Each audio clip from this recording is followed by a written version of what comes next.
Welcome to choice academy. அனைவருக்கும் வணக்கம். இந்த பதிவில் நம்ம 6ஆம் வகுப்பு புதிய தமிழ் புத்தகத்தில் இருக்கக்கூடிய டேர்ம் 3ல் 3 பாடங்கள் இருக்குது. அந்த 3 பாடங்களில் இருக்கக்கூடிய இலக்கணங்கள் மற்றும் செய்யுள் பாடப்பகுதிகள் பார்ப்போம். அது தவிர புத்தகங்கள் எங்கேயாவது நம்ம பாடத்திட்டங்கள் தொடர்பான பகுதியில் இருந்துச்சுன்னா அதையுமே பார்த்துடலாம். சரிங்களா? இங்கே பாருங்கள், நமக்கு டேர்ம் 3ல் ஃபஸ்ட்டு இயரில் நமக்கு என்ன கொடுத்துருக்காங்க, 4 வகை சொற்கள் அப்படின்ற இலக்கண பாடம் கொடுத்துருக்காங்க. சரிங்களா? தமிழ் சொற்களை இலக்கண முறைப்படி 4 வகையாக பிரிப்பாங்க. அது என்னென்ன சொற்கள் அப்படின்னு பார்த்தீங்கன்னா, பெயர்ச்சொல், வினைச்சொல், இடைச்சொல், உரிச்சொல் அப்படின்னு சொல்லி பிரிப்பாங்க. இங்கே பாருங்கள், தமிழில் சில எழுத்துக்கள் தனித்து நின்று பொருள் தரும். அதை தான் நம்ம ஓரெழுத்து ஒரு மொழி அப்படின்னு சொல்கிறோம். அதே போல் ஒரு எழுத்து தனித்து நின்றோ அல்லது ஒன்றுக்கு மேற்பட்ட எழுத்துக்கள் தொடர்ந்து பொருள் தரக்கூடியதை சொல் அப்படின்னு சொல்லுவாங்க. இந்த சொல் அப்படிங்கிறதுக்கு வேறு என்னென்ன சொல் இருக்குது, பொருள் இருக்குது அப்படின்னு பார்த்தீங்கன்னா, பதம், கிளவி அப்படின்னு பொருள் இருக்குது. மொழி அப்படின்னு சொல்லுவாங்க. சொல்ல மொழி, பதம், கிளவி அப்படின்லாம் சொல்லுவாங்க. எடுத்துக்காட்டு கொடுத்துருக்காங்க பாருங்களே. ஓரெழுத்து ஒரு மொழியிலேருந்து மற்ற சொற்கள் வரிசை. ஈ, பூ, மை, கல், கடல், தங்கம், இது எல்லாமே என்னது, ஒவ்வொரு சொற்கள். சரிங்களா? இந்த சொற்களை தான் என்னது, இலக்கண அடிப்படையில் 4 வகையாக பிரிக்கிறாங்க. அவற்றினுடைய பெயர் தான் பெயர், வினை, இடை, உரி. இப்போ பெயர் சொல்னா என்ன, வினை சொல்னா என்ன, இடை சொல்னா என்ன, உரி சொல்னா என்ன அப்படின்னு சொல்லி பார்ப்போம். பெயர் சொல் அப்படிங்கிறது என்னன்னு சார் அப்படின்னு கேட்டிங்கன்னா, ஒன்றினுடைய பெயரை குறிக்கக்கூடிய சொல் பெயர் சொல். சரிங்களா? ஏதாவது ஒரு பொருளினுடைய பெயரோ ஒரு நபரினுடைய பெயரையோ குறிக்கக்கூடிய சொல் பெயர் சொல். எடுத்துக்காட்டு பாருங்கள், பாரதி, இது ஒரு பெயரை ஒரு நபரை குறிக்கக்கூடியது. அடுத்து பள்ளி, ஒரு இடத்தை குறிக்கக்கூடியது. காலைங்கிறது என்னது, ஒரு நேரத்தை குறிக்கக்கூடியது. கண் அப்படிங்கிறது என்னது, ஒரு சினைய உறுப்பை குறிக்கக்கூடியது. சரிங்களா? நன்மை அப்படிங்கிறது ஒரு செயல், ஓடுதல்ங்கிறதும் ஒரு தொழிலை குறிக்கக்கூடியது. சரிங்களா? நன்மைங்கிறதும் பெயர் சொல் தான். சரிங்களா? இதை வினைச்சொல் அப்படின்னு சொல்லி நம்ம நினைக்கிறதுக்கான சாத்தியக்கூறுகள் இருக்குது. நன்மை அப்படின்னா என்னது, பெயர் சொல். ஓடுதல் அப்படிங்கிறது தொழிலை குறிக்கக்கூடிய ஒரு பெயர் சொல். அடுத்து வினைச்சொல் பாருங்கள். வினை அப்படிங்கிற சொல்லுக்கு, வினை அப்படின்னாலே என்னது, செயல் அப்படின்னு பொருள். வினைங்கிற சொல்லுக்கு செயல் அப்படின்னு பொருள். ஒன்றன் செயலை குறிக்கக்கூடிய சொல்லை வினைச்சொல் அப்படின்வாங்க. ஏதாவது ஒரு செயலை குறிக்கணும். இங்கே நன்மைங்கிறது செயலை குறிக்கலை இல்லை, அப்போ அது பெயர் சொல் தான். ஒரு குணத்தை குறிக்கக்கூடியது, ஒரு பண்பை குறிக்கக்கூடியது. சரிங்களா? பாருங்கள், வா, போ, எழுது, விளையாடு, இது எல்லாமே ஒரு செயலை குறிக்கக்கூடியது. அதனால் இது எல்லாமே வினை சொற்கள். அடுத்து இடைச்சொல். இடைச்சொல் அப்படின்னா என்னென்னா, பெயர் சொல்லையும் வினை சொல்லையும் சார்ந்து வரக்கூடியது. சரிங்களா? பெயரையும் வினையும் சார்ந்து வரக்கூடிய சொற்கள் என்னது, இடைச்சொல் அப்படின்னு சொல்லுவாங்க. இப்போ இடைச்சொற்கள் என்னென்ன அப்படின்னு பார்த்தீங்கன்னா, மற்று, ஐ, இந்த 3மே என்னது, இடைச்சொற்கள் வரும். அதே போல் மற்றை அப்படிங்கிற சொல்லையும் பயன்படுத்துவாங்க. மற்றை. இப்போ இங்கே அப்படிங்கிற இடைச்சொல் எப்படி இருந்திருக்கு, தாயும் தந்தையும். சரிங்களா? இப்போ இந்த 2 பெயர் சொல் இருக்குல்ல, இதை சார்ந்து இந்த அப்படிங்கிறது வருது. அதே போல் இந்த ஓம் அப்படிங்கிற சொல்லியும் இடைச்சொல்லாக பயன்படுத்துவாங்க. நமக்கு 10ஆம் வகுப்பில் இருக்கும், நம்ம அதில் பார்க்கலாம். சரிங்களா? அதே போல் மற்றொருவர் அப்படிங்கிறது என்னது, மற்று அப்படிங்கிறது இந்த இடத்துல ஒரு இடைச்சொல்லாக வந்திருக்கு. அடுத்து ஐங்கிறது எப்படி வருதுன்னு பாருங்கள். திருக்குறளை அப்படிங்கும் பொழுது இந்த ஐங்கிறது இந்த இடத்துல ஒரு இடைச்சொல்லாக வந்திருக்கு. அடுத்து உரிச்சொல். சரிங்களா? உரிச்சொல்னா என்ன சார் அப்படின்னு கேட்டிங்கன்னா, பெயர் சொல்லையும் வினை சொல்லையும் ஆகியவற்றினுடைய தன்மையை, அவற்றினுடைய பண்பை மிகுதிப்படுத்துவதற்காக வரக்கூடிய சொல்ல என்னது, உரிச்சொல் அப்படின்னு சொல்லுவாங்க. அதாவது ஒரு பெயர் சொல்லையோ அல்லது வினை சொல்லையோ அவற்றினுடைய தன்மையை மிகுதிப்படுத்தி சொல்லுவதற்காக பயன்படுத்தக்கூடிய சொல் என்னது, உரிச்சொல். சரிங்களா? எடுத்துக்காட்டு பாருங்கள், மா, சால, தவ, கடி, நனி, கூர், களி, இது எல்லாமே என்னது, உரிச்சொற்களில் வரக்கூடியது தான். சரிங்களா? இப்போ நகரம் அப்படிங்கிறது ஒரு பெயர் சொல். அதனுடைய தன்மையை மீதிப்படுத்துவதற்காக மாநகரம் அப்படின்னா பெரிய நகரம் அப்படின்ற பொருள். அடுத்து சிறந்தது அப்படிங்கிறத மேலும் சிறந்தது அப்படின்னு சொல்கிறதுக்காக சாலை அப்படிங்கிற சொல்ல பயன்படுத்தணும். அதே போல் தவத்திரு அப்படின்னு சொல்லுவோம் இல்லையா, அப்போ அதே போல் கடி நகர் இல்லைன்னா கடிமணம் அப்படின்னா என்னது, மிகுந்த மனமுடையது, மிகுந்த காவலுடைய நகரம் அப்படின்ற பொருள். சரிங்களா? அதே போல் கூர்களி, இது எல்லாமே என்னது, உரிச்சொற்களாக வரக்கூடியதான். சரிங்களா? இப்போ இந்த 4 வகையான சொற்கள் நம்ம பார்த்துட்டோம். அதில் இருக்கக்கூடிய புக் பேக்கில் பாருங்கள், நமக்கு பெருசாலாம் ஒன்றும் கொடுக்கல. பாருங்கள், சொல் வகையை அறிந்து பொருந்தாத சொல்லை வட்டமிட சொல்லியிருக்காங்க. இங்கே பாருங்கள், படித்தால் இது வந்து ஒரு வினைச்சொல், ஐங்கிறது ஒரு எனது இடைச்சொல், மற்றுங்கிறது இடைச்சொல், கூவுமே வந்து எனது ஒரு இடைச்சொல்லாக வரக்கூடியது. அப்போ படித்தால் அப்படிங்கிறது தான் இந்த இடத்துல பொருந்தாது. அடுத்தது பாருங்கள், மதுரை, கால், சித்திரை, ஓடினான். இந்த மூன்றுமே மதுரை, கால், சித்திரை இது எல்லாமே வந்து எனது ஒரு பொருட்பெயராக இருக்குது. ஓடினான் அப்படிங்கிறது இந்த இடத்துல ஒரு வினை பெயராக இருக்குது. அடுத்து சென்றால், வந்த, சித்திரை, நடந்து. இதில் பார்த்தீங்கன்னா சித்திரைங்கிறது மட்டும்தான் எனது ஒரு பெயர் சொல், மற்ற எல்லாமே வந்து எனது வினையை குறிக்கக்கூடிய சொற்களாக வந்திருக்கு. அதே போல் இந்த ஐ, மற்ற இது எல்லாமே வந்து எனது ஒரு இடைச்சொற்கள், மா மட்டும்தான் இந்த இடத்துல உரிச்சொல். சரிங்களா? அடுத்து நம்ம இதில் வேறு என்னென்ன இருக்குது அப்படின்னு சொல்லி பார்த்துடலாம். மொழியை ஆள்வோம் பகுதியை நீங்கள் ஒரு முறை படித்து பாருங்கள். சரிங்களா? அடுத்து வந்து பார்த்தீங்கன்னா நமக்கு ஒரு ஓர் பிழை திருத்தம் அப்படிங்கிறது டாப்பிக்கில் இருக்குது. சரிங்களா? இடமறிந்து பயன்படுத்துவோம் அப்படின்ற தலைப்பின் கீழ் வந்து ஒரு ஓர் பிழை திருத்தத்தை பற்றி நமக்கு கொடுத்துருக்காங்க. அதாவது ஒன்று அப்படிங்கிறத குறிக்கிறதுக்காக நம்ம இரண்டு சொற்களை வந்து பயன்படுத்துவோம். ஒன்று வந்து ஓர், இன்னொன்று வந்து ஒரு ஆகிய இரண்டு சொற்களையுமே வந்து நம்ம ஒன்று அப்படிங்கிறத குறிக்கிறதுக்காக பயன்படுத்துகிறோம். இதை எந்தெந்த இடத்துல நம்ம முறையாக பயன்படுத்தணும் அப்படின்னு சொல்லி பார்த்தீங்கன்னா, உயிர் எழுத்தில் வந்து ஒரு சொல் தொடங்குதுன்னா அந்த சொல்லுக்கு முன்னாடி ஓர் அப்படிங்கிற சொல்லை வந்து பயன்படுத்தணும். அதே போல் உயிர்மெய் எழுத்தில் வந்து ஒரு சொல்லானது தொடங்குதுன்னா அந்த சொல்லுக்கு முன்னாடி வந்து ஒரு அப்படிங்கிற சொல்லை வந்து நம்ம பயன்படுத்தணும். இதை எப்படி ஒரு எளிமையை ஞாபகம் வச்சுக்கலாம் அப்படின்னு பார்த்தீங்கன்னா, அதே போல் இந்த ஒரு ஓர் பிழைத்திலே இன்னொன்று இருக்கும். இதே போல் உயிரெழுத்தில் தொடங்கக்கூடிய சொற்களுக்கு முன்னாடி அஃது அப்படின்ற சொல்லை வந்து பயன்படுத்தணும். அதே போல் இஃது அப்படின்ற சொல்லையும் வந்து பயன்படுத்தணும். உயிர்மெய் எழுத்தில் தொடங்கக்கூடிய சொற்களுக்கு முன்னாடி அது, இது அப்படின்ற சொற்களை வந்து நம்ம பயன்படுத்தணும். இதுக்கு ஒரு ஷார்ட்கட் சொல்கிறேன், கவனிங்க. அஃது ஓர் ஆட்டுக்குட்டிக்கு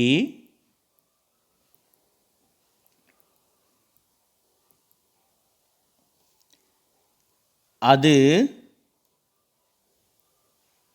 ஒருவேளை மருந்து. சரிங்களா? இந்த லைனை ஞாபகம் வச்சுக்கோங்க. இதுதான் வந்து ஷார்ட்கட், ஒரு ஓருக்கான ஷார்ட்கட். இப்போ பாருங்கள், அஃது ஒரு ஆட்டுக்குட்டிக்கு அது ஒருவேளை மருந்து. இப்போ இந்த இடத்துல என்னது, ஆங்கிறது உயிர் எழுத்து, மறக்கவே கூடாது. சரிங்களா? உயிர் எழுத்து. இந்த இடத்துல வேலை இது வந்து உயிர்மெய் எழுத்து. அப்போ உயிர் எழுத்துக்கு முன்னாடி என்ன வரணும், ஓர் வரணும், அஃது வரணும். அதே போல் உயிர்மெய் எழுத்துக்கு முன்னாடி என்ன வரணும், ஒரு வரணும், அது வரணும்.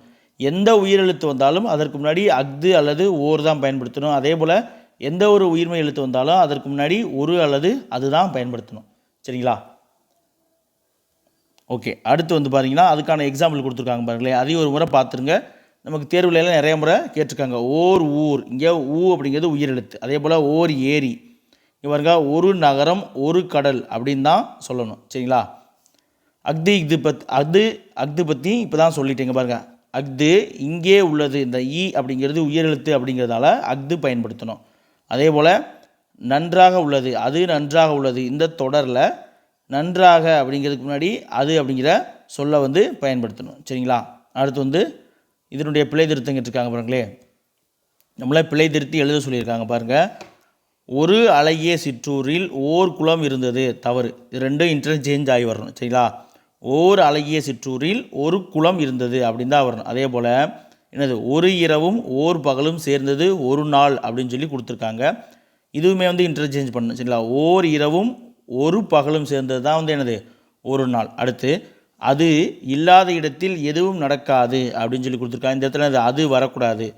அஃது இல்லாத இடத்தில் என்னது, எதுவும் நடக்காது அப்படின்னு சொல்லி வரணும். அதே போல் அஃது நகரத்திற்கு செல்லும் சாலை, இதில் வந்து என்னது, அது நகரத்திற்கு செல்லும் சாலை அப்படிங்கிறது தான் சரியான தொடர். அதே போல் என்னது, அது ஒரு இனிய பாடல் அப்படின்னு இருக்குல்ல, இந்த இடத்துல என்னது, அஃது ஓர் இனிய பாடல் அப்படின்னு சொல்லி வரணும். சரிங்களா?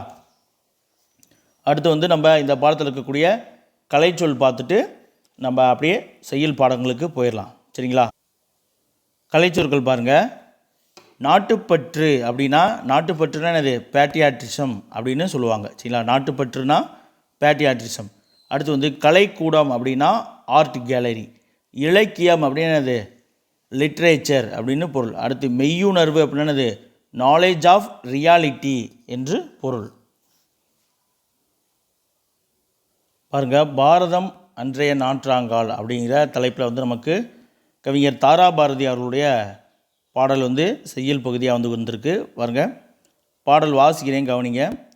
புதுமைகள் செய்த தேசம் இது, பூமியின் கிழக்கு வாசல் இது, தெய்வ வள்ளுவன் நெய்த குரல்தான் தேசம் உடுத்திய நூலாடை, மெய்களை போற்றிய இந்திய தாய்க்கு மெய்யுணர்வு என்கிற மேலாடை, காளிதாசனின் தேனிசை பாடல்கள் காவிரி கரையில் எதிரொலிக்க, கம்பனின் அமுத கவிதைகளுக்கு கங்கை அலைகள் இசையமைக்க, கன்னிக்குமரியின் கூந்தலுக்காக காஷ்மீர் தோட்டம் பூத்தொடுக்கும், மேற்கு மலைகள் நதிகளை அனுப்பி கிழக்கு கரையின் நலம் கேட்கும். அடுத்து, புல்வெளி எல்லாம் பூக்காடாக்கி புன்னகை செய்த பொற்காலம், கல்லை கூட காவியமாக்கி கட்டி நிறுத்திய கலைக்கூடம், அன்னை நாட்டின் அமுத சுரவியில் அந்நிய நாடுகள் பசிதீர, அண்ணல் காந்தியின் சின்ன கைதடி அறத்தின் ஊன்று கோலாக, புதுமைகள் செய்த தேசம் இது, பூமியின் கிழக்கு வாசல் இது. இந்த பாடலினுடைய சொல் பொருள் பார்த்துடலாம். பாருங்கள், மெய் அப்படின்னா உண்மை என்று பொருள். இன்னொன்று என்னது? உடல், உடம்பு என்று பொருள். அடுத்து தேசம் அப்படின்னா நாடு என்று பொருள். சரிங்களா? அடுத்து தாராபாரதி வந்து நமக்கு அறிஞர்களில் வர்றாரு. அவரை பற்றின செய்திகள் பார்த்துடலாமா? தாராபாரதியுடைய இயற்பெயர் அப்படின்னா ராதாகிருஷ்ணன். சரிங்களா? இந்த ராதாகிருஷ்ணன் அப்படிங்கிற பெயரில் இருக்கக்கூடிய இந்த ராதா இருக்குது பார்த்தீங்களா, இதைத்தான் வந்து மாற்றி போட்டு தாரா அப்படின்னு சொல்லிட்டு, அடுத்து பாரதியின் மீது கொன்ற பற்றின் காரணமாக பாரதி அப்படிங்கிற பேரையும் சேர்த்து தாரா பாரதி அப்படின்ற பெயரில் வந்து இவர் கவிதைகள் வந்து எழுதுகிறாரு. இவருடைய அடைமொழி பட்டப்பெயர் அப்படின்னு பார்த்தீங்கன்னா கவிஞாயிறு. சரிங்களா? கவிஞாயிறு.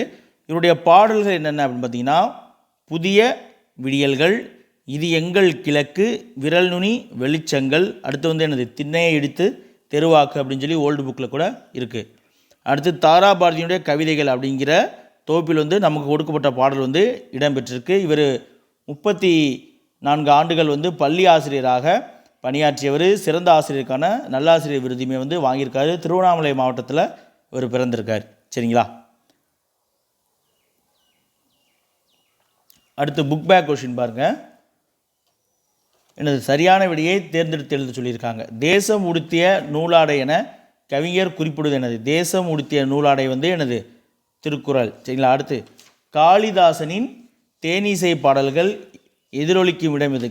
காளிதாசனுடைய தேனிசை பாடல்கள் எதிரொலிக்கக்கூடிய இடம் வந்து எனது காவிரிக்கரை. சரிங்களா? காவிரிக்கரை. அடுத்து, கலைக்கூடமாக காட்சி தருவது சிற்பக்கூடம். சரிங்களா? சிற்பக்கூடம் தான் வந்து எனது கலைக்கூடமாக காட்சி தருகிறது. அடுத்து, நூலாடை என்னும் சொல்லை பிரித்து எழுத கிடைப்பது எனது நூல் கூட்டல் ஆடை. சரிங்களா? நூல் கூட்டல் ஆடை. எதிர்கூட்டல் ஒலிக்க என்பதை சேர்த்தெழுத கிடைப்பது வந்து எனது எதிரொலிக்க. எதிரொலிக்க என்பதுதான் சரியான விடை. சரிங்களா? அடுத்து வந்து பார்த்திங்கன்னா நமக்கு என்ன கொடுத்துருக்காங்க, தமிழ்நாட்டில் காந்தி அப்படின்ற ஒரு உரைநடை பாடம் கொடுத்துருக்காங்க. அதில் பார்த்திங்கன்னா நமக்கு அயனம் சார்ந்து ஒரு சில விஷயங்கள் இருக்கும். பாருங்களேன், பார்த்திங்கன்னா 1919 பிப்ரவரி மாதம் காந்தியடிகள் வந்து சென்னைக்கு வந்திருப்பார். சரிங்களா? அப்போது தான் வந்து ஆங்கில அரசு வந்து ரவுலட் சட்டம் அப்படிங்கிற கடுமையான சட்டத்தை நடைமுறைப்படுத்தியிருக்கோம். அதை எடுத்து வந்து ஒரு பெரிய போராட்டத்தை நடத்துவார்.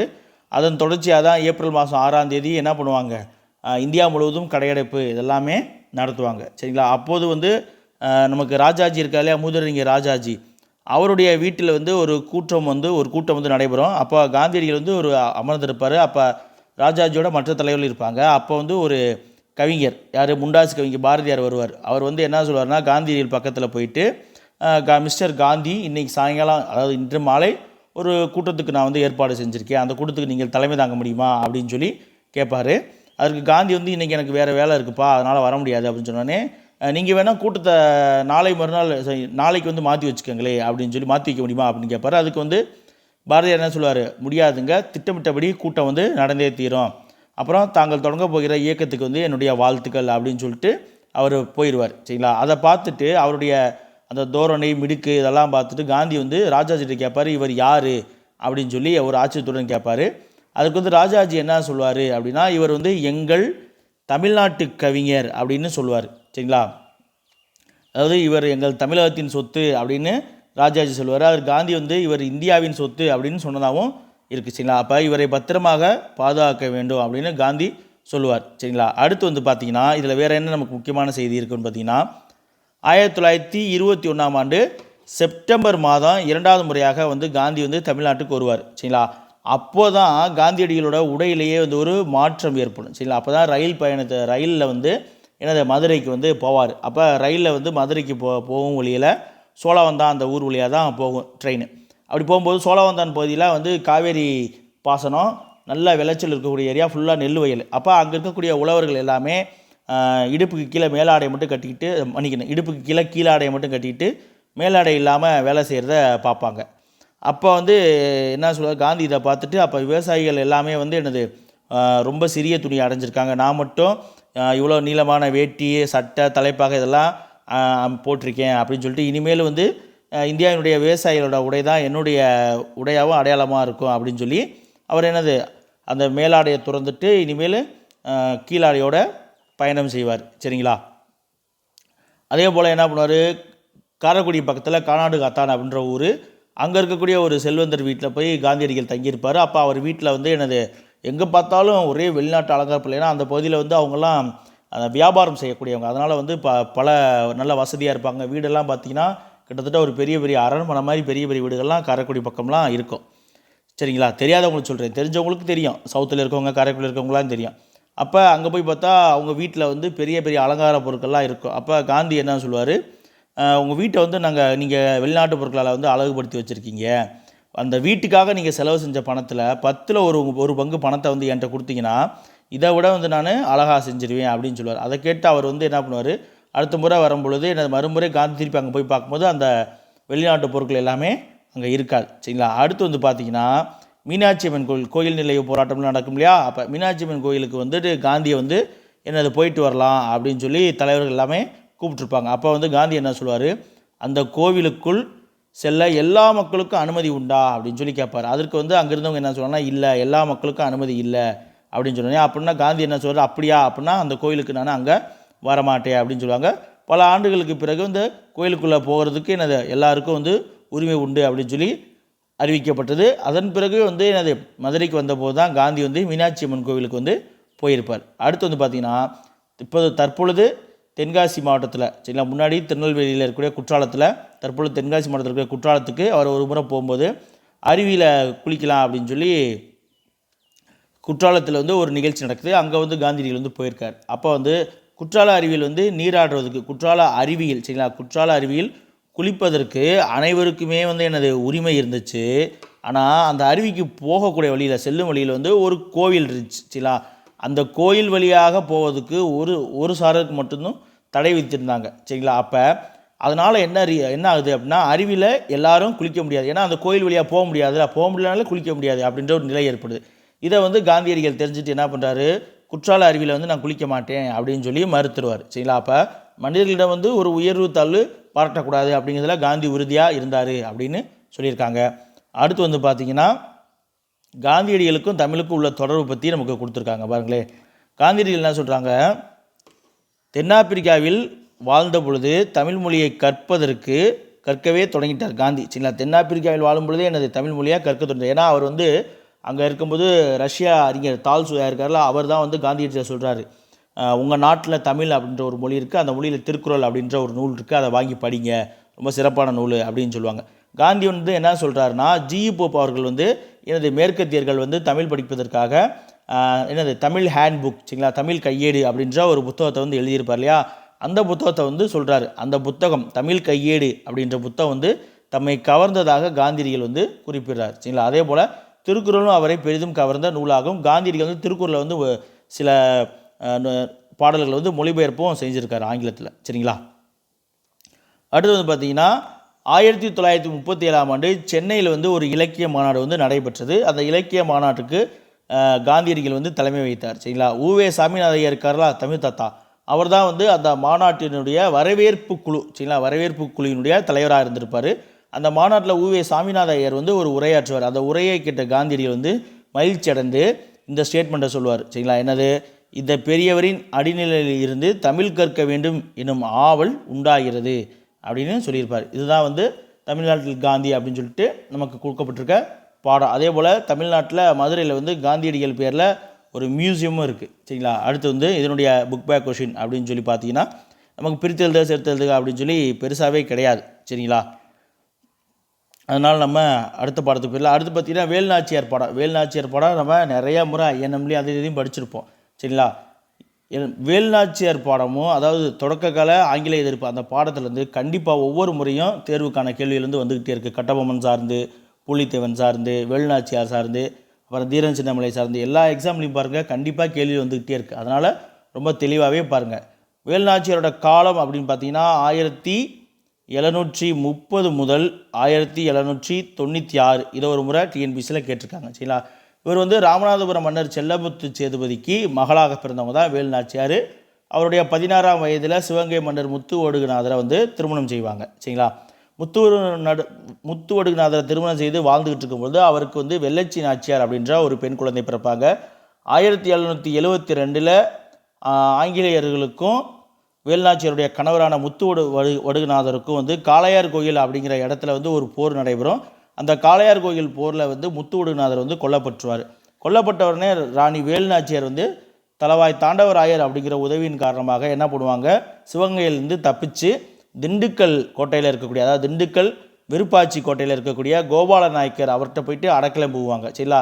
அந்த காலகட்டங்களில் எத்தனை ஆண்டுகள்னால் ஒரு 8 ஆண்டுகள் தங்கியிருப்பாங்க. அந்த காலகட்டங்களில் திண்டுக்கல்லினுடைய விருப்பாச்சி நாயக்கரான கோபால நாயக்கர் தான் வந்து என்னது அப்போதைக்கு வேலுநாச்சியார் அவர்களுக்கு உதவி செஞ்சுருப்பாங்க. சரிங்களா? வேலுநாச்சியாருடைய அமைச்சர் வந்து தாண்டவராயர், தளபதி வந்து பெரிய மருது சின்ன மருது 2 பேருமே இருப்பாங்க. சரிங்களா? அடுத்து வந்து பார்த்திங்கன்னா அந்த காலகட்டங்களில் இருக்கும் பொழுது அந்த 8 ஆண்டுகள் அவர் வந்து மறைவில் கோபால நாயக்கருடைய பாதுகாப்பில் இருக்கும் பொழுதே என்ன பண்ணுவாங்க அப்படின்னா ஒரு படையை திரட்டுவாங்க. அதற்காக வந்து ஹைதர் அலி கிட்ட போய் உதவி கேட்கலாம் அப்படிங்கும் பொழுது ஹைதர் அலியை போயிட்டு எனது உருது அவருடைய மொழியான உருதுலேயே வந்து இவங்க பேசி உதவி கேட்டது வந்து அவங்களுக்கு வந்து ஹைதர் அலிக்கு வந்து மிகவும் பிடிச்சி போயிரு. ஏன்னா வேலுநாச்சியாருக்கு வந்து தமிழ், ஆங்கிலம், ஃப்ரெஞ்சு, உருது போன்ற பல மொழிகள் தெரியும். அது மட்டும் இல்லாமல் வில் பயிற்சி, வாள் பயிற்சி, குதிரை ஏற்றம், சிலம்பம் இது போன்ற அரச குடும்ப வாரிசுகள், ஆண்வழி வாரிசுகள் என்னெல்லாம் கற்றுக்குவாங்களோ அது எல்லாமே கற்றுக் கொடுக்கப்பட்டு ஒரு ஆண் வாரிசாகவே வளர்க்கப்பட்டவர் தான் வந்து வேலுநாச்சியார். சரிங்களா? சரி, வேலுநாச்சியாருடைய உதவியை கேட்டு ஹைதர் அலி வந்து என்ன பண்ணுவார்னா அப்போதைக்கு திண்டுக்கல் மலைக்கோட்டை வந்து மைசூர் சுல்தான்களுடைய கட்டுப்பாட்டில் இருக்கும். ஹைதர் அலி தான் வந்து மைசூர் சுல்தானாக இருப்பார். அவர் என்ன சொல்கிறாருன்னா திண்டுக்கல் கோட்டை தளபதியான சையத்துக்கிட்ட வந்து சொல்லி நான் ஒரு 5000 குதிரைப்படை வீரர்களை வந்து உங்களுக்கு உதவியாக அனுப்புகிறேன் அப்படின்னு சொல்லுவார். சையத்துக்கிட்ட இருந்தும் குதிரைப்படையில் வந்தோடனே என்ன பண்ணுவாங்க, வேலுநாச்சியார், பெரிய மருது, சின்ன மருது எல்லோரும் தயாராகி என்ன பண்ணுவாங்க, சிவகங்கையை மீட்கிறதுக்காக புறப்படுவாங்க.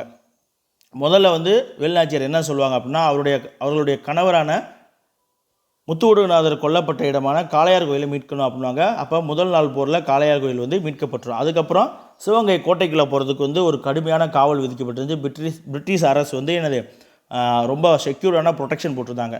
அப்போ என்னென்னு பார்த்தா அந்த கோட்டைக்குள்ளே வந்து ஒரு கோயில் இருந்துச்சு. அந்த கோயிலில் வந்து விஜயதசமி அன்னைக்கு மட்டும் பெண்கள் போயிட்டு சாமி கும்பிட்டு வர்றதுக்கான அனுமதி இருந்துச்சு. அப்போ விஜயதசமி நாள் வருது.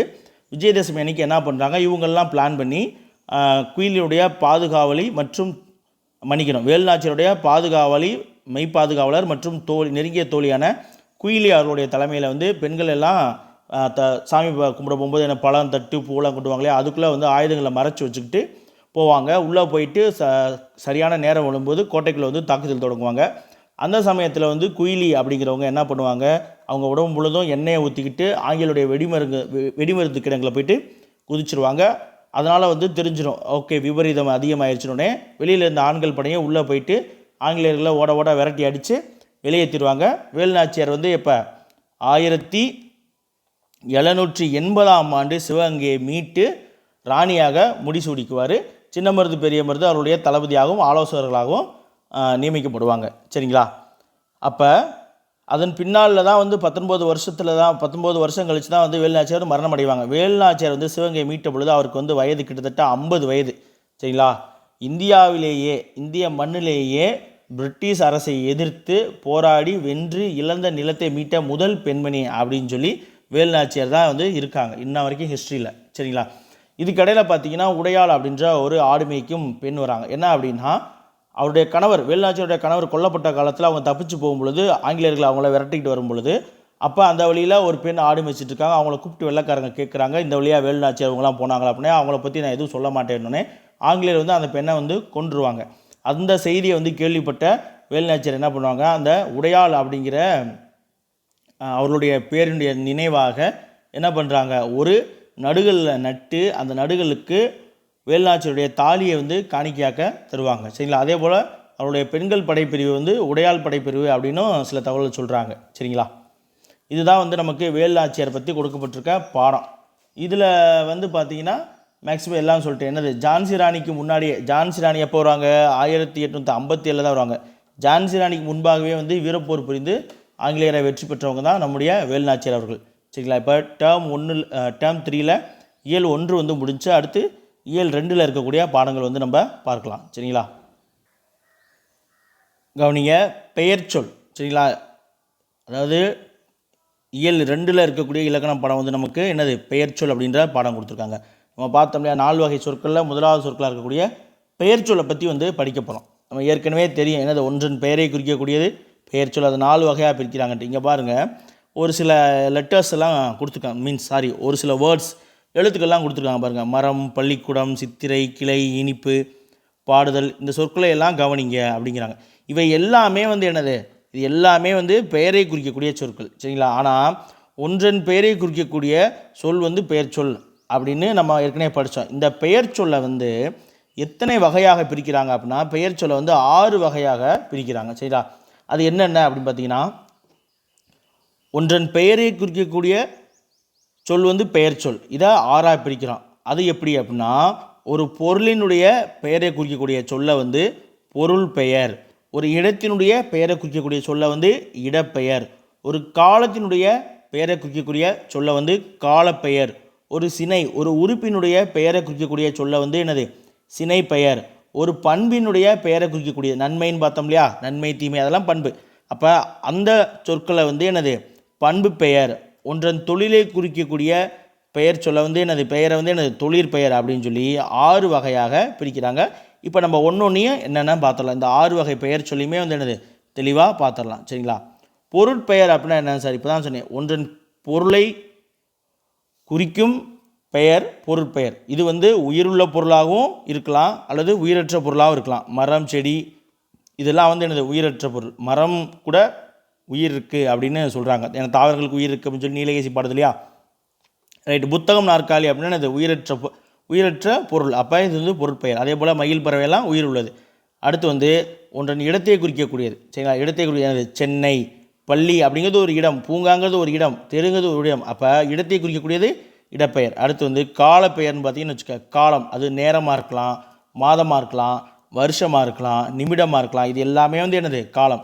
காலத்தை குறிக்கக்கூடியது காலப்பெயர். சரிங்களா? அடுத்து சினை, ஒரு பொருளினுடைய உறுப்பை குறிக்கக்கூடியது சினை பெயர். கண், கை, இலை, கிளை இது எல்லாமே வந்து என்னது, உறுப்பு. அடுத்து வந்து பண்பு, ஒரு பொருளினுடைய பண்பை குறிக்கக்கூடிய பெயர் வந்து என்னது, பண்பு இல்லைன்னா குணம் அப்படின்னு சொல்லுவாங்க. அதை வந்து பண்பு பெயர். அது எப்படி இருக்குன்னா, அளவு பண்பு, அதாவது வட்டம், சதுரம்ன்ற அளவை குறிக்கும். செம்மை, நன்மை அப்படின்ற இது வந்து நிறம், பண்பை குறிக்கக்கூடியது இது எல்லாமே. அடுத்து தொழில் அப்படின்னு பார்த்தீங்கன்னா, ஒரு தொழிலை குறிக்கக்கூடியது வந்து தொழிற்பெயர். படித்தல், ஆடுதல், நடித்தல் இது எல்லாமே வந்து என்னது, தொழிலை குறிக்கக்கூடிய தொழிற்பெயர்கள். அதற்கான எக்ஸாம்பிளும் தொடரும் அப்படியே கொடுத்துருக்காங்க பாருங்களேன். இந்த 6 வகை பெயர் சொற்களுக்கான சான்றுகளை வந்து தொடரில் அமைத்து எழுதுவோம் அப்படின்னு சொல்லி கொடுத்துருக்காங்க பாருங்கள். புத்தகம் அப்படிங்கிறது என்னது, பொருட்பெயர். பள்ளி இடப்பெயர். மாலை அப்படிங்கிறது என்னது, காலப்பெயர். தலை அப்படிங்கிறது சினைப்பெயர், இனிமையாக பண்பு பெயர். ஆடுதல் அப்படிங்கிறது தொழிற்பெயர். சரி, இந்த பெயர்களை வந்து அடுத்து வந்து 2 வகையாக பிரிக்கிறாங்க. ஒன்று வந்து இடுகுறி பெயர், காரண பெயர். ஒரு பொருளுக்கோ ஒரு நபருக்கோ ஒரு பெயர் வைக்கிறாங்க இல்லையா, அந்த பெயரை வந்து எப்படி பிரிக்கிறாங்க, இடுகுறி பெயர், காரண பெயர் அப்படின்னு சொல்கிறாங்க. சரிங்களா? அதை எதன் அடிப்படையில், அவை வழங்கும் அடிப்படையில், அதை வழங்கக்கூடிய அடிப்படையில் இப்படி 2ஆக பிரிக்கிறாங்க. இப்போ இடுகுறி பெயர் அப்படின்னா என்ன அப்படின்னு சொல்லி பார்ப்போம். இடுகுறி பெயர்னா இங்கே பாருங்கள், நம் முன்னோர் சில பொருட்களுக்கு காரணமே கருதாமல் பெயரிட்டு வழங்கினாங்க. எந்த காரணம் இல்லை. மண் அப்படின்னு சொல்கிறோம், அதுக்கெல்லாம் காரணம் இருக்கா? மரம் அப்படின்னு சொல்கிறதுக்கு காரணம் இருக்கா? இல்லை. அப்போ காரணமே இல்லாமல் இட்டு வழங்கிய பெயர்கள் வந்து என்னது, இடுகுறி பெயர். சரிங்களா? காரணமே இல்லாமல் இட்டு வழங்கிய பெயர்கள் வந்து இடுகுறி பெயர். அதே போல் இந்த இடுகுறி பெயரையும் 2ஆக பிரிக்கிறாங்க. சரிங்களா? இப்போ மண் அப்படின்னா மண்ணில் பல வகைகள் இருக்குல்ல, செம்மண், களிமண், கரிசல் மண், வண்டல் மண். அப்போ ஒன்றொன்றையும் தனித்தனியாக குறிக்கும் பொழுது ஒன்று, சரிங்களா. அப்போ பொதுவாக குறிக்கும் பொழுது மண் அப்படின்னு சொல்கிறோம். ஒன்று மண் அப்படின்னு வருதா. அப்போ அதை வந்து இரண்டாக பிரிக்கலாம். ஒன்று இடுகுறி பொதுப்பெயர், சரிங்களா. அடுத்து வந்து தனித்தனியாக சொல்கிறோம் இல்லையா, செம்மண், கரிசல் மண், களிமண். அதை வந்து என்னது சிறப்பாக சொல்கிறோம், அந்த மண்ணை தனி சிறப்பாக எடுத்து சொல்கிறோம். அப்போ அது வந்து என்னது இடுகுறி சிறப்பு பெயர் அப்படின்னு சொல்லி இரண்டாக பிரிக்கிறாங்க. இப்போ இடுகுறி பொதுப்பெயரை பற்றி கொடுத்துருக்காங்க, அதற்கான எடுத்துக்காட்டும் கொடுத்துருக்காங்க. அதையும் பாருங்கள்.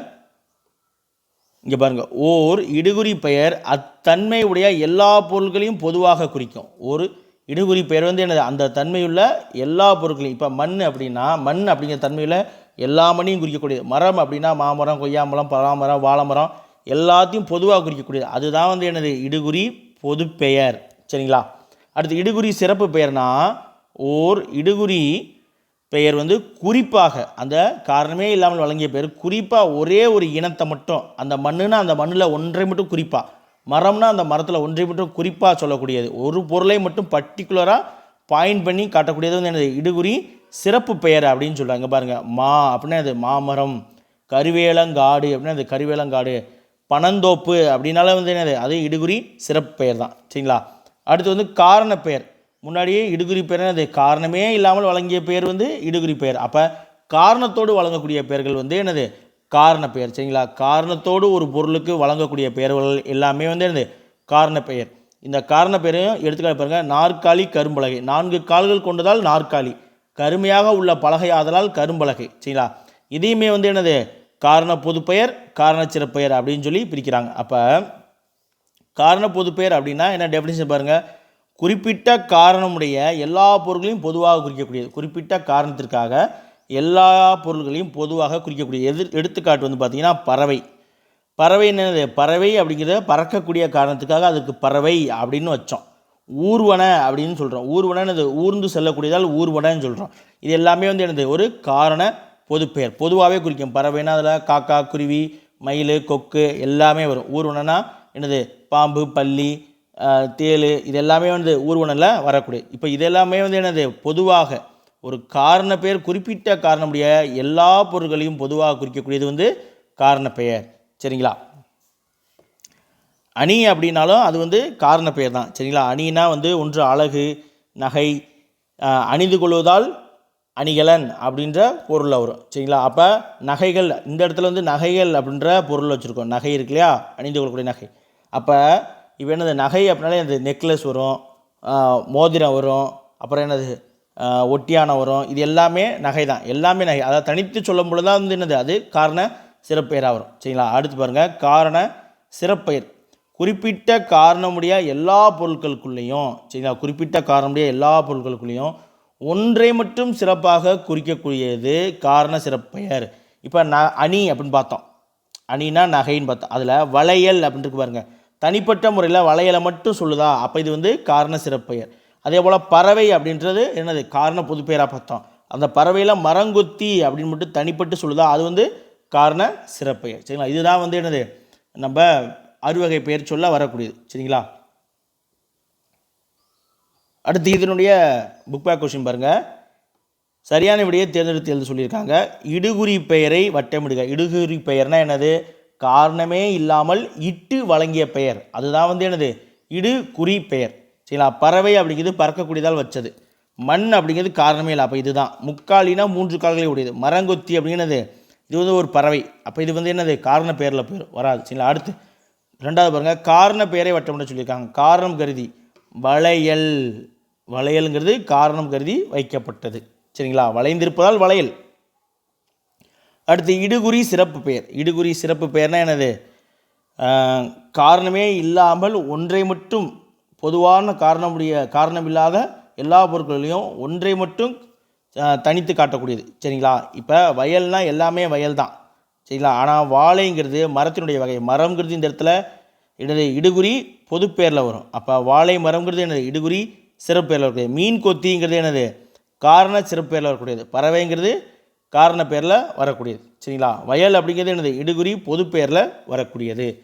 இந்த பாடத்துக்குரிய இலக்கணம் வந்து முடிஞ்சிருச்சு. நம்ம அடுத்து வந்து என்னது இதில் இருக்கக்கூடிய கலைச்சொல் பார்த்துட்டு நம்ம செய்யுள் பாடங்களுக்கு போயிடலாமா. பாருங்கள்,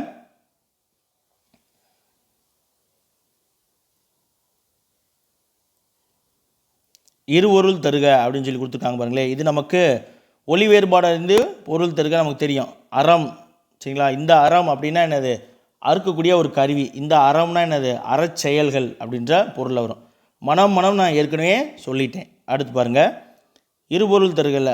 ஆறு அப்படின்னா ஒன்று நதியின் பொருள், இன்னொன்று ஒரு எண்ணுன்னு பொருள், சரிங்களா? அடுத்து திங்கள் அப்படிங்கிறது என்னது? ஒன்று மாதம், அடுத்து ஒரு கிழமை, அடுத்து சந்திரன் அப்படின்ற பொருள். இந்த ஓடு அப்படின்னது ஒரு வினையை குறிக்கக்கூடியது. அடுத்து வீட்டின் கூரை, சரிங்களா? நகைன்னா என்னது? இப்போ சொன்னேன், ஒன்று நகைப்பு சிரிப்புன்னு அர்த்தம், இன்னொன்று அணிகலன் அப்படின்ற பொருள், சரிங்களா?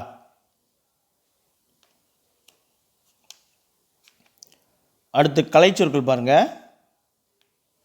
அறக்கட்டளை அப்படின்னா என்னது? ட்ரஸ்ட், சேரிட்டபிள் ட்ரஸ்ட் அப்படின்னு சொல்லி நிறையா பார்த்துருப்போம் இல்லையா? ட்ரஸ்ட் அப்படின்னா அறக்கட்டளை. அடுத்து தன்னார்வலர் அப்படின்னா என்னது? வாலண்டியர்ஸ். நம்ம ஸ்கூல் காலேஜெல்லாம் போகும்போது வாலண்டியர்ஸாக வாங்க அப்படின்வாங்களா, வாலண்டியர்ஸாக நிப்பாட்டி இருப்பாங்களே, தன்னார்வலர்கள். தானாக வாலண்டியராக வாங்க அப்படின்னு சொல்லுவாங்க. ஏன்னா தன்னார்வத்தோடு வாங்க சில விஷயங்கள் செய்யறதுக்காக கூப்பிடுவாங்க. அப்போ வாலண்டியர் என்னது? தன்னார்வலர். அடுத்து இளம் செஞ்சிலுவை சங்கம். இது நமக்கு தெரியும், ஸ்கூல் படிக்கும்போது என்னது? ஜேஆர்சி அப்படின்னு சொல்லி படிச்சிருப்போம் இல்லையா? என்னது? Junior red cross. அடுத்து சாரணியர் இயக்கம், ஸ்கவுட் அப்படின்னு சொல்லி படிச்சிருப்போம். இதுலேயும் ஸ்கூல்லையும் பார்த்தா ஸ்கவுட் அப்படின்னா ஆண்களுக்கு, கைட்ஸ் அப்படின்னா என்னது? பெண்களுக்கு சொல்லுவாங்க. அடுத்து சமூக பணியாளர் அப்படின்னா என்னது? சோஷியல் ஒர்க்கர் அப்படின்னு பொருள். அடுத்து நம்ம செய்யுள் பாடங்களுக்கு போயிடலாமா? அடுத்து செய்யுளில் பாருங்கள், நமக்கு பராபர கன்னி கொடுத்துருக்காங்க, தாய்மானவர் பாடல். இந்த பாடலை வாசிச்சுட்டு நம்ம சொல் பொருள் போயிடலாமா? பாருங்கள். தம் உயிர் போல் எவ்வுயிரும் தானென்று தண்டொருள் கூர் செம்மையருக்கு ஏவல் என்று செய்வேன் பராபரமே. அன்பர் பணி செய்ய எனை ஆளாக்கி விட்டுவிட்டால் இன்ப நிலை தானே வந்து எய்தும் பராபரமே. எல்லோரும் இன்புற்று இருக்க நினைப்பதுவே அல்லாமல் வேறென்று அறியேன் பராபரமே. சொல் பொருள் பாருங்கள். தண்டருள் அப்படின்னா குளிர்ந்த கருணை என்று பொருள். கூர்னா மிகுதி என்று பொருள். செம்மையருக்கு அப்படின்னா சான்றோருக்கு என்று பொருள். ஏவல் அப்படின்னா தொண்டு என்று பொருள். பராபரமே அப்படின்னா மேலான பொருள் அப்படின்னு பொருள். பணி அப்படின்னா தொண்டு என்று பொருள். எய்தும் அப்படின்னா அது கிடைக்கும். எல்லாரும் அப்படின்னா எல்லா மக்களும். அல்லாமல் அப்படின்னா அதை தவிர அப்படின்னு பொருள்.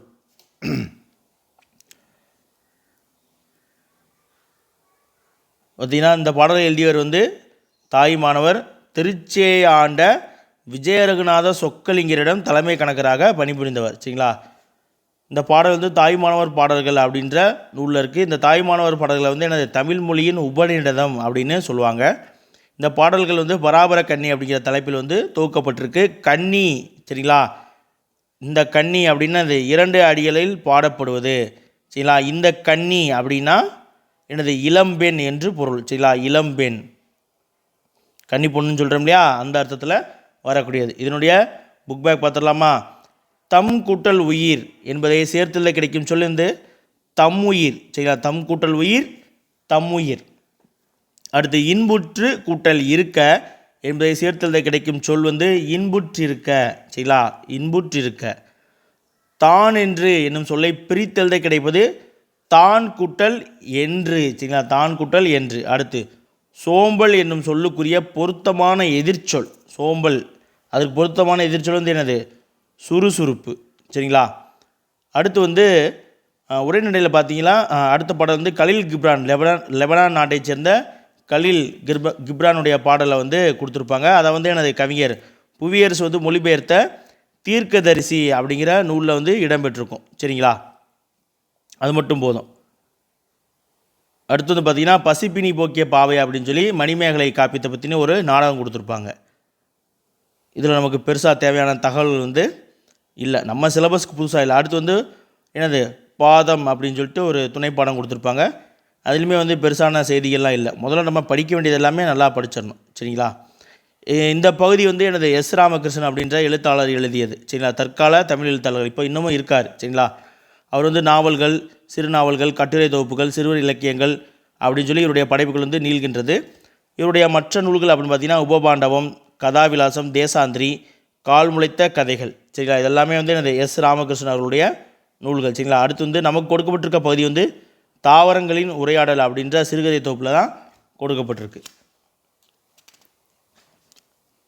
அடுத்து வந்து நம்ம 3வது இயலுக்கான பாடங்கள் பார்க்க போய் இயல் 2லேயே திருக்குறள் இருக்குது, அதையும் பார்த்துடலாம். அரண் வலியுறுத்தல் நமக்கு வந்து சிலபஸில் இருக்கக்கூடியதான். அரண் வலியுறுத்தல் பாருங்கள், முதல் குறள் பாருங்கள்.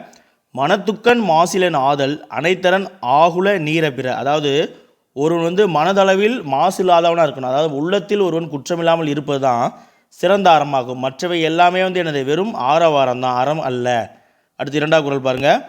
அழுக்காறு அவாவிகளி இன்னா சொல் நான்கும் இழுக்காய் இயன்றது அறம். அதாவது அழுக்காறு அப்படின்னா பொறாமை, அவா அப்படின்னா பேராசை, வெகுளி என்றால் சினம், இன்னா சொல் அப்படின்னா கடுஞ்சொல். இந்த 5மே சரிங்களா, 1 2 3 4 சாரி இந்த 4மே அழுக்காறு அவா வெகுளி இன்னா சொல், இந்த 4மே என்னது ஆகிய 4ம் இல்லாமல் வாழ்வது தான் வந்து என்னது அறம். அடுத்து ஈகை, ஈகையும் நமக்கு இருக்குது பாருங்கள்.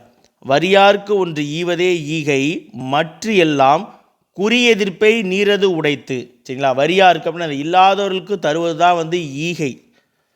மற்றவை எல்லாமே வந்து ஏதோ ஒரு பயனை எதிர்பார்த்து செய்யக்கூடியது அப்படின்னு சொல்கிறாங்க. அடுத்து ஈத்துவக்கும் இன்பம் அறியார்க்குள் தாம் உடைமை வைத்திலக்கும் வன்கண் அவர். அதாவது ஈத்துவக்கும் இன்பம் அறியார் அப்படின்னது தந்து தருவதால் கிடைக்கக்கூடிய மகிழ்ச்சியை உணராதவர். சரிங்களா, இல்லாதவருக்கு தருவதால் உண்டாகக்கூடிய இன்பத்தை அறியாதவர்கள் வந்து பொருளை சேர்த்து வைத்திருந்து பின்னால் வந்து அந்த செல்வத்தை இழந்து விடுவாங்க அப்படின்னு சொல்கிறார். அடுத்து இன்னா செய்யாமை பாருங்கள். இன்னா செய்தாரை ஒருத்தல் அவர் நாண நன்னயம் செய்திவிடல். நமக்கு துன்பம் செய்தவர்களுக்கு வந்து அவர்கள் நாணும்படி, அவர்கள் வெக்கி போகும்படி அவருக்கு வந்து நன்மை செய்வதுதான் அவரை நாம் தண்டிக்கக்கூடிய வழி அப்படின்னு வள்ளுவர் சொல்கிறார். அடுத்து அறிவினான் ஆக்குவது உண்டோ பிரிதின் நோய். அறிவினான் ஆக்குவது உண்டோ பிரிதின் நோய் தன்னோய் போல் போற்றா கடை. அதாவது பிற உயிர்களுடைய துன்பத்தை தமது துன்பம் போல் கருதாவிட்டால், அதாவது எனது அறிவினான் ஆக்குவது உண்டோ பிரிதி நோய், பிறருடைய நோயை பிறருடைய துன்பத்தை தமது துன்பம் போல் கருதாவிட்டால் தாம் பெற்றுள்ள அறிவால் எந்த பயனும் இல்லை. சரிங்களா, அறிவினான் ஆக்குவது உண்டோ அப்படின்னு தம் பெற்றுள்ள அறிவால் ஆகக்கூடியது பயனானது உண்டோ அப்படின்னு கேட்குறாங்க. சரிங்களா, அதாவது அடிக்கு ஏற்ற மாதிரி இல்லாமல் பொருளை மாற்றி கொடுத்துருக்காங்க. சரிங்களா, அதாவது இங்கே பாருங்கள் எப்படி இருக்குன்னா, பிற உயிர்களின் துன்பத்தை தமது துன்பம் போல் கருதாவிட்டால் அப்படிங்கிறதுக்கு இங்கே பிரிதின் நோய் தன்னோய் போல் போற்றா கடை அப்படிங்கிறத வரக்கூடிய விளக்கம். சரிங்களா, அடுத்து வந்து இந்த முதல் 3 சீருக்கான விளக்கம் வந்து இங்கே தாம் பெற்றுள்ள அறிவால் எந்த பயனும் இல்லை அப்படின்ற பொருள். சரிங்களா, அடுத்து பாருங்கள். எனைத்தானும் எஞ்ஞான்றும் யார்க்கும் மனத்தானாம் மனா செய்யாமை தலை.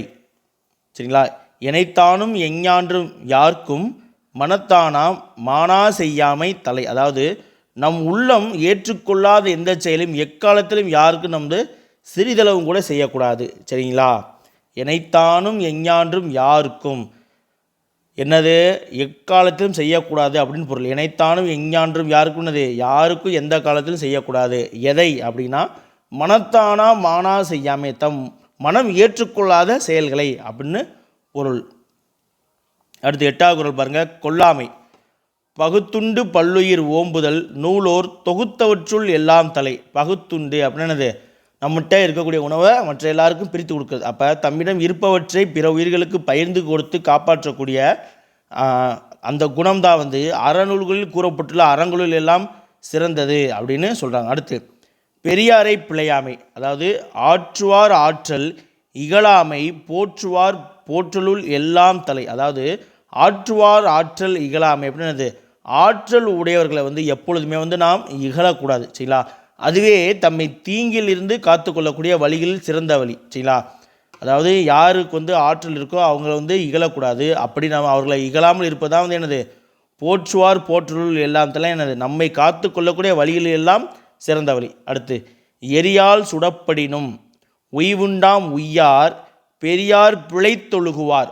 எரியால் சுடப்படினும் அப்படின்னது தீயினால் சுடப்பட்டவர் கூட என்னது பிழைத்து கொள்ள முடியுமா. சரிங்களா, எரியால் சுடப்படினும் உய் உண்டாம் அப்படின்னது பிழைத்து உய் உண்டாம் உய்யார். உய்யார்னா என்னது இறக்காதவர் அப்படின்னு சொல்லி அப்படின்னது பிழைத்து கொள்வார் அப்படின்ற பொருள். ஆனால் பெரியார் பிழைத்தொழுவார், பெரியவர்களுக்கு தீங்கு செய்தவர் வந்து ஒரு காலம் தப்ப முடியாது அப்படிங்கிறது தான் இந்த குறளுக்கான விளக்கம்.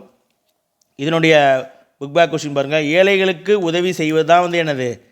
ஈகை. பிற உயிர்களின் வந்து என்னது? துன்பத்தை கண்டு வருவதே அறிவின் பயன். அடுத்து உள்ளத்தில் வந்து என்னது? உள்ளத்தில் குற்றம் இல்லாமல் இருப்பது தான் வந்து சிறந்த அறம். சரிங்களா? அடுத்து உரைநடைன்னு பார்த்தீங்கன்னா வந்து நமக்கு இன்னுயிர் காப்போம் அப்படின்னு சொல்லி 9வது இயல் அதாவது டேர்ம் 3ல் 3வது இயல் கொடுத்துருக்காங்க. அதில் இலக்கணம் அப்படின்னு சொல்லி பார்த்தீங்கன்னா நமக்கு அணி இலக்கணம் தான் இருக்குது, அது நமக்கு பெருசாக தேவைப்படாது.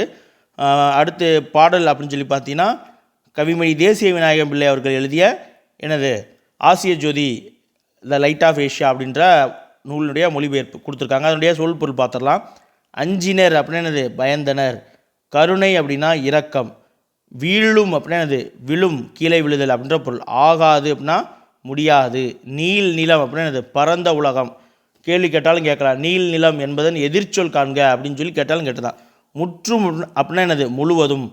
மாறி என்றால் மலை என்று பொருள். சரிங்களா? இந்த மாறி அப்படின்னா மாறுதல், மாற்றம், மாறி வந்துருச்சுன்னு சொல்லுவோம் இல்லையா, அந்த பொருள். அடுத்து கும்பி அப்படின்னா என்னது? வயிறு. பூதளம் என்றால் பூமி என்று பொருள். பார் அப்படின்னா உலகம் என்று பொருள். இது எல்லாமே வந்து என்னது? ஒரே பொருளை குறிக்கக்கூடியது. பூதளம், பூமி, பார் இதெல்லாம் ஒரே பொருளை வந்து குறிக்கக்கூடியது. சரிங்களா? அடுத்து பாருங்கள், நம்ம தேசிய விநாயகன் பிள்ளை பற்றி ஒரு முறை அப்படியே பார்த்துட்டு போயிடலாம். சரிங்களா? தேசிய விநாயகனார் வந்து 20ஆம் நூற்றாண்டில் வாழ்ந்த ஒரு கவிஞர். 36 ஆண்டுகள் பள்ளி ஆசிரியராக பணியாற்றியவர். தாராபாரதி வந்து 34 ஆண்டுகள், இவர் வந்து 36 ஆண்டுகள். கவிமணி அப்படிங்கிற பட்டம் பெற்றவர். சரிங்களா? ஆசிய ஜோதி அப்படிங்கிற ஆங்கில மொழியில் வந்து எட்வின் அர்னால்ட் என்பவர் எழுதிய லைட் ஆஃப் ஆசியா அப்படிங்கிற நூலை வந்து தழுவி இவர் வந்து தமிழில் எழுதியிருப்பார். இந்த நூல் வந்து புத்தருடைய வரலாற்றை கூறுகின்ற ஒரு நூல். அடுத்து இதனுடைய புக் பேக் கொஸ்டின் பாருங்கள். புத்தரின் வரலாற்றை கூறும் நூல் வந்து என்னது?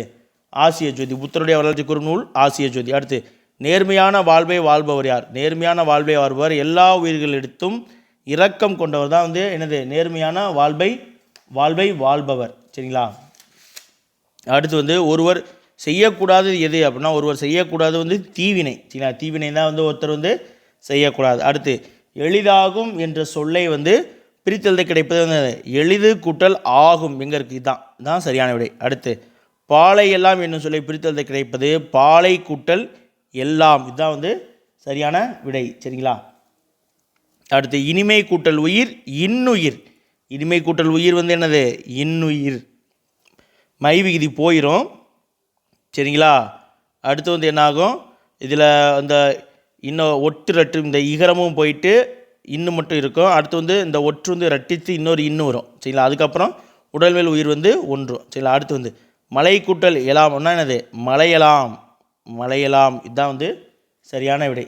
அடுத்து வந்து பார்த்திங்கன்னா நமக்கு வள்ளலார் பற்றி மனிதநேயம் அப்படின்ற ஒரு பாடம் கொடுத்துருப்பாங்க. சரிங்களா? மனிதநேயம் அப்படின்ற ஒரு பாடம் கொடுத்துருப்பாங்க. நம்ம வள்ளலார் பற்றி நம்ம ஐஎன்எம்மில் நிறையாவே பார்க்கலாம். சரிங்களா? இவர் 1865 வந்து சன்மார்க்க சுத்த சத்திய சங்கம் அப்படின்ற அமைப்பை தொடங்கியிருப்பார். 1866 சத்திய தர்மசாலை அப்படின்ற ஒரு இதை அமைத்து, அதாவது 1860 காலகட்டங்களில் ஒரிசா தென்னகத்தில் வந்து கடுமையான பஞ்சம் ஏற்படும். அதன் விளைவாக வந்து 66 வந்து இவர் என்ன பண்ணுவார்? சத்திய தர்மசாலை அப்படின்ற இதை ஆரம்பித்து அதன் மூலிமா எல்லாருக்கும் உணவளிப்பார். இன்று வரைக்கும் அந்த அடுப்பு, அன்று அவர் வள்ளலார் ஏற்றிய அடுப்பு இன்று வரைக்கும் அணையாமல் எரிந்து கொண்டிருக்கு. நிறைய பேர் வந்து அங்கே உணவு போய் சாப்பிட்டு வந்துக்கிட்டு இருக்காங்க. அதே போல் அவர் என்னது? வாடிய பயிரை கண்ட போதெல்லாம் வாடினேன் அப்படின்னு சொல்லியிருப்பார். சரிங்களா? சத்திய தர்மசாலை. சரிங்களா? சத்திய தர்மசாலை அப்படிங்கிற தொடங்கியிருப்பார். அதுக்கப்புறம் தன்னை பின்பற்றக்கூடியவர்களுக்காக வந்து இவருடைய வளாகம் இருக்குது பார்த்தீங்களா, அந்த கோயில் வளாகம் இருக்குது, அது வந்து சித்தி வளாகம் அப்படின்னு சொல்லுவாங்க. இவருடைய சிந்தனையின் ஊற்றுக்களமாக திகழ்ந்தது வந்து என்னது? கந்தக்கோட்டம் முருகன் கோயில். அவர் தான் வந்து இவர் வணங்கியிருப்பார். சரிங்களா? அதே போல் இவர் வந்து ஒரு மனிதன் போகிறான் அப்படின்னு சொல்லி திகம்பர சாமிகள் வந்து சொல்லியிருப்பார். அதாவது திகம்பர சாமிகள் அப்படிங்கிற ஒருத்தர் வந்து திருவொற்றியூர் கோயில் முன்னாடி இருப்பார். ஒவ்வொரு மனிதன் போகும்பொழுது அந்த மனிதனுடைய குணத்தை வச்சு நாய் போகிறது, ஆடு போகிறது, ஓனாய் போகிறது அப்படின்லாம் சொல்லுவார். அவனுடைய குணத்தை வச்சு எந்த மிருகத்தோடு அந்த குணம் ஊற்றிருக்கு. அப்போ வள்ளலார் போகும்போது மனிதன் சொல்லிட்டேன், மன்னிக்கிறேன், ஒரு உத்தமர் போகிறார் அப்படின்னு சொல்லியிருப்பார். திகம்பர சுவாமிகள் தான் வந்து சொல்லியிருப்பார். சரிங்களா? அடுத்து இவருடைய படைப்புகள்லாம் இருக்கும், அதெல்லாம் வந்து நம்ம அங்கங்கே பார்த்துடலாம். சரிங்களா? அடுத்து கைலாஷ் சத்தியார்த்தியை பற்றி சொல்லியிருப்பாங்க. கைலாஷ் சத்தியார்த்தி வந்து என்னது, குழந்தைகளை பாதுகாப்போம் பேட்டி பச்சாவோ அப்படின்ற ஒரு அமைப்பை தொடங்கி கிட்டத்தட்ட 103 நாடுகளில், இங்கே பாருங்க 103 கல்வி உரிமைக்காக, உலக குழந்தைகளுடைய கல்வி உரிமைக்காக 103 நாடுகளில் 80,000 கிலோமீட்டர் தூரம் வந்து நடைபயணம் வந்து போயிருப்பார். சரிங்களா? அடுத்து வந்து ஒரு முக்கியமான நபர் அப்படின்னு பார்த்தீங்கன்னா, இந்தியாவில் வந்து வாழ்ந்த அன்னை தெரசா, கல்கத்தாவில் வாழ்ந்த அன்னை தெரசா அவர்களுக்கு வந்து அமைதிக்கான நோபல் பரிசு வந்து வழங்கப்பட்டிருக்கும். அன்னை தெரசா அவர்களுக்கு அமைதிக்கான நோபல் பரிசு வழங்கப்பட்டிருக்கும். இவர் பிறப்பால் ஒரு இந்தியர் அல்ல, இயல்பு குடியுரிமை மூலமாக இந்தியராக இவர் வந்து குடியுரிமையை வாங்கியிருப்பார். கல்கத்தாவில் வந்து எனது குஷ்ட நோய் வந்தவங்களுக்கு, அதாவது தொழுநோய் வந்தவங்களுக்காக இவர் பல உதவிகள் வந்து செஞ்சுருப்பாங்க. சரிங்களா? அவங்கள பற்றின பாடங்கள் வந்து நமக்கு கொடுத்துருக்கு. அன்னை தெரசா சொன்ன ஒரு வாக்கியம் பாருங்கள், வாழ்க்கை என்பது நீ சாகும் வரை அல்ல, மற்றவர் மனதில் வாழும் வரை அப்படின்ற ஒரு அற்புதமான வாசகத்தை வந்து அன்னை தெரசா அவர்கள் வந்து நமக்கு சொல்லியிருக்காங்க. சரிங்களா? அடுத்து கைலாஷ் சத்தியார்த்தி வந்து பார்த்திங்கன்னா என்னது, குழந்தைகளை தொழிலாளர்களாக மாற்றுவது மனிதத்தன்மைக்கு எதிரான குற்றம், உலகத்தை குழந்தைகளின் கண் கொண்டு பாருங்கள், உலகம் அழகானது அப்படின்னு சொல்லி கைலாஷ் சத்தியார்த்தி வந்து சொல்லியிருப்பார். இவர் வந்து ஓர் இந்தியர். சரிங்களா? அடுத்து வந்து பார்த்திங்கன்னா இதனுடைய புக் பேக் அப்படின்னு சொல்லி பார்த்திங்கன்னா நமக்கு என்னது, எல்லா உயிர்களுக்கும் அன்பு செலுத்தலை வந்து என்னன்னு சொல்லுவாங்க, மனிதநேயம் அப்படின்வாங்க. தம் பொருளை கவர்ந்தரிடமும் என்னது அன்பு காட்டியர் வள்ளலார். அதாவது வள்ளலார் தூங்கும் பொழுது ஒரு திருடன் வந்து ஒரு பக்கம் கடுக்கனை திருடிடுவான். உடனே வள்ளலார் என்ன பண்ணார்னா, அவனுக்கு வசதியாக இருக்கணும் இன்னொரு பக்கம் திரும்பிப்படுத்து அந்த கடுக்கனை கழட்டிட்டு போகும்போது அப்போ சொல்லுவார், நான் தான்ப்பா உனக்கு கொடுத்தேன், ஏன்னா ஒரு கடுக்கனை மட்டும் போய் விற்றேன்னா நீ திருடி வந்திருக்கன்னு நினச்சிருவாங்க அப்படின்னு சொல்லி அவர் மேலே அன்பாக நடந்துக்குவார். சரிங்களா? அடுத்து அன்னை தெரசாவிற்கு வந்து என்னது, அமைதிக்கான நோபல் பரிசு வழங்கப்பட்டது. கைலாஷ் சத்தியார்த்தி தொடங்கிய இயக்கம் குழந்தைகளை பாதுகாப்போம் அப்படின்ற இயக்கம். சரிங்களா? அடுத்து பொறுத்துக்கையும் பாருங்கள் பார்த்துடலாம். வள்ளலார் வந்து என்னது, வள்ளலார் பசிப்பினி போக்கியவர், உணவளித்தார் இல்லையா? கைலாஷ் சத்தியார்த்தி வந்து குழந்தைகள் உரிமைகளுக்காக பாடுபட்டவர். அன்னை தெரசா நோயாளிகளிடம் அன்பு காட்டியவர். சரிங்களா? அடுத்து முடிவில் ஒரு தொடக்கம் அப்படின்னு சொல்லிட்டு ஒரு ஜித்தேந்திரன் பற்றி, இதேந்திரன் அதாவது இதயத்தை வென்றவன் அப்படின்ற பொருளில் ஒருத்தர் இறந்துருவார். அவருடைய இதயத்தை உறுப்பு மாற்று பற்றி கொடுத்துருப்பாங்க. அதற்கப்புறம் வந்து நமக்கு அணி இலக்கணம் கொடுத்துருப்பாங்க. இது வந்து நமக்கு பெருசாக தேவைப்படாது. அணி என்றால் அழகு என்று பொருள். சரிங்களா? அணி என்றால் அழகு, நகை என்று பொருள். எளிமையாக நமக்கு வந்து 2 அணி மட்டும் கொடுத்துருக்காங்க, அதை மட்டும் ஒரு முறை பார்த்துலாம். இயல்பு நவிர்ச்சி அணி. சரிங்களா? அதாவது ஒரு பொருளுடைய இயல்பை உள்ளதுபடி அழகுடன் சொல்லக்கூடிய வந்து இயல்பு நவிர்ச்சி. இதை வந்து தன்மை நவிர்ச்சி அப்படின்னு சொல்லுவாங்க. தோட்டத்தில் மேயுது வெள்ளை பசு, அங்கே துள்ளி குதிக்குது கன்றுக்குட்டி. அதாவது தோட்டத்தில் பசு மேயிருந்து இயல்பாக இருக்குது, கன்றுக்குட்டி துள்ளி குடிக்கிறது இயல்பாக இருக்குது. அப்போ இது வந்து என்னது, ஒரு தன்மை நவிர்ச்சினி இல்லைன்னா இயல்பு நவிர்ச்சினி. இந்த பாடல் எழுதியவர் வந்து கவிமணி தேசிய விநாயகம் பிள்ளை. அடுத்து உயர்வு நவிர்ச்சி அப்படின்னா ஒரு பொருளினுடைய இயல்பை விட மிகைப்படுத்தி சொல்லக்கூடியது. 6 சக்கரம் 100 வண்டி, 100 சக்கரம் 6 பெட்டி 100 சக்கரம் அப்படின்ற மாதிரி. இப்போ ஒரு இதுக்குன்னா அதுக்கு 100 வண்டி இருக்குது, 10 சக்கரம் இருக்குது அப்படின்னு சொல்கிறோம் இல்லையா? மிகைப்படுத்தி சொல்லக்கூடியது. இங்கே பாருங்கள், குளிர் நீரில் குளித்தால் கூதல் அடிக்கும் என்று, வெந்நீரில் குளித்தால் மேலே கற்கும் என்று, ஆகாச கங்கை அனல் உரைக்கும் என்று, பாதாள கங்கையை பாடி அழைத்தார் உன் தாத்தா அப்படின்னு ஒரு பாட்டு. இந்த இடத்துல என்னென்னா, ஒரு பொருளுடைய இயல்பை வந்து மிகைப்படுத்தி அழகுடன் சொல்லக்கூடியதை வந்து என்னது, உயர்வு நவிர்ச்சி அணி அப்படின்னு சொல்கிறாங்க. சரிங்களா? அந்த பாடல் சொன்னோம் இல்லையா, 6 சக்கரம் 100 வண்டி, அழகான ரயில் வண்டி. சரிங்களா? அதாவது என்னது 6 சக்கரம் இருக்கிற 100 வண்டியா, அப்போ வந்து மிகைப்படுத்தி தானே சொல்கிறாங்க. இதுதான் வந்து என்னது, இயல்பு நவிர்ச்சனி. இயல்பை உயர்வாக சொல்லக்கூடியது இயல்பு நவிர்ச்சனி, இயல்பாகவே சொல்லக்கூடியது மன்னிக்கணும், அதாவது உயர்வாக சொல்லக்கூடியது உயர்வு நவிர்ச்சனி, இயல்பாக சொல்லக்கூடியது வந்து இயல்பு நவிர்ச்சனி. அந்த இயல்பு நவிர்ச்சனியை வந்து தன்மை நவிர்ச்சனி அப்படின்னு சொல்லுவாங்க. சரிங்களா? இப்போ நம்ம 6th இருக்கக்கூடிய இலக்கண பாடம் செய்யுள் எல்லாமே முழுவதும் பார்த்துட்டோம். அடுத்த வீடியோக்களில் இருந்து நம்ம 7th இருக்கக்கூடிய இலக்கணங்கள் பார்ப்போம். 7th இருக்கக்கூடிய இலக்கணங்கள் வந்து கொஞ்சம் ஹெவியாக இருக்கும், கொஞ்சம் ஒரு சில நேரங்கள் வந்து விரைவாக சொல்கிற மாதிரி கூட உங்களுக்கு புரியலாம். 1க்கு 2 முறை போட்டு கேளுங்க. 7th இலக்கணம் வந்து ரொம்ப முக்கியமாக தெளிவாக அடிப்படையிலேருந்து தெளிவாக படிக்க வேண்டிய இலக்கணம். சரிங்களா? அதில் வந்து உங்களுக்கு சார்பெழுத்துக்களில் ஏற்கனவே நம்ம உயிர், அப்புறம் உயிர் ஆயுதம் பார்த்துருப்போம். அடுத்த மீதி இருக்கக்கூடிய 8 பார்ப்போம். மீதி வரக்கூடிய இலக்கணங்கள் எல்லாமே வந்து 7th தான் ஸ்டார்ட் ஆகும். சரிங்களா? வீடியோ பாருங்கள். வீடியோ பிடிச்சிருந்துச்சுன்னா லைக் பண்ணுங்கள். இந்த வீடியோவை உங்களுடைய நண்பர்களுக்கு வந்து ஷேர் பண்ணுங்கள். சரிங்களா? வீடியோ குறித்து உங்களுடைய கருத்துக்கள் இருந்தால் அதையுமே வந்து நீங்கள் கமெண்ட்ஸில் சொல்லுங்கள். உங்களுக்கு புரியுதா, இல்லை உங்களுடைய கருத்து என்ன சந்தேகங்கள் இருந்தாலும் அதை கமெண்ட்ஸில் சொல்லுங்கள். மீண்டும் அடுத்த ஒரு இலக்கண வகுப்பில் சந்திப்போம். நன்றி.